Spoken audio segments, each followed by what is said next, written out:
रोहिणी खडसे उद्या शरद पवारांची पुण्यामध्ये भेट घेणार। रावेर मतदारसंघाबाबत पुण्यात अंतिम बैठक। रावेरमधून पवार कुणाला मैदानात उतरवणार याकडे लक्ष।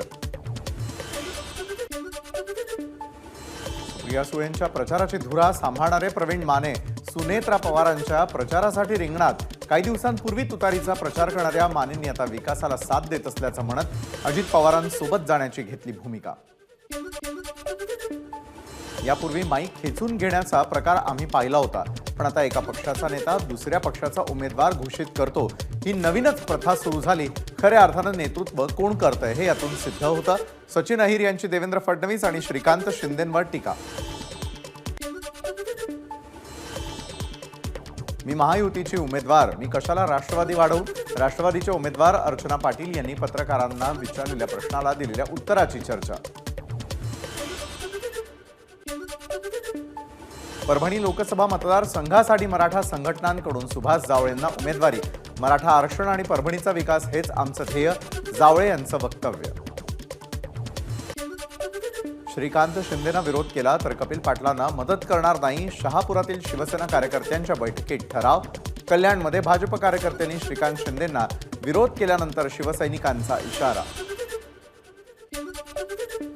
कल्याण लोकसभा मतदारसंघात भाजप शिवसेना वादावर पडदा। गणपत गायकवाड समर्थक भाजप कार्यकर्त्यांची समजूत काढण्यात यश। भाजप कार्यकर्ते आणि गायकवाड समर्थकांचा श्रीकांत शिंदेंना पाठिंबा। धाराशिव लोकसभेच्या उमेदवार अर्चना राणा जगजीत सिंग पाटील यांच्याकडून प्रचाराला सुरुवात। बार्शीमधील भगवंताचं दर्शन घेऊन केली प्रचाराला सुरुवात। माझा विजय निश्चित, अर्चना पाटील यांची प्रतिक्रिया। नागपूरच्या देशपांडे सभागृहामध्ये रामटेक लोकसभा मतदारसंघाचा कार्यकर्ता मेळावा। मेळाव्याला मुख्यमंत्री एकनाथ शिंदेंचं संबोधन। रामटेक लोकसभेत शिवसेनेचे उमेदवार राजू पारवे विरुद्ध काँग्रेसच्या श्यामकुमार पारवे यांच्यात लढत।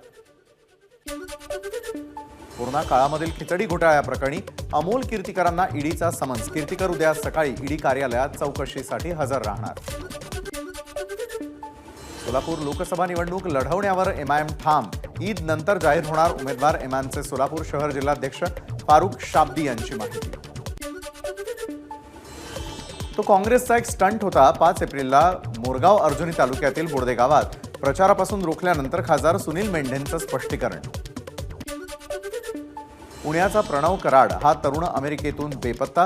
अमेरिकेमध्ये एका जहाजावरती कॅडेट म्हणून कार्यरत असलेल्या प्रणवचा अचानक संपर्क तुटल्यानं कुटुंबामध्ये चिंतेचं वातावरण। कंपनी कुठलीही माहिती देत नसल्याचं म्हणत कुटुंबियांकडून तक्रार दाखल।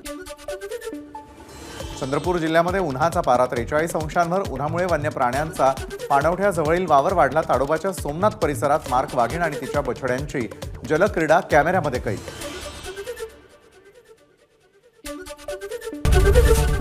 एबीपी माझा, उघडा डोळे बघा नीट।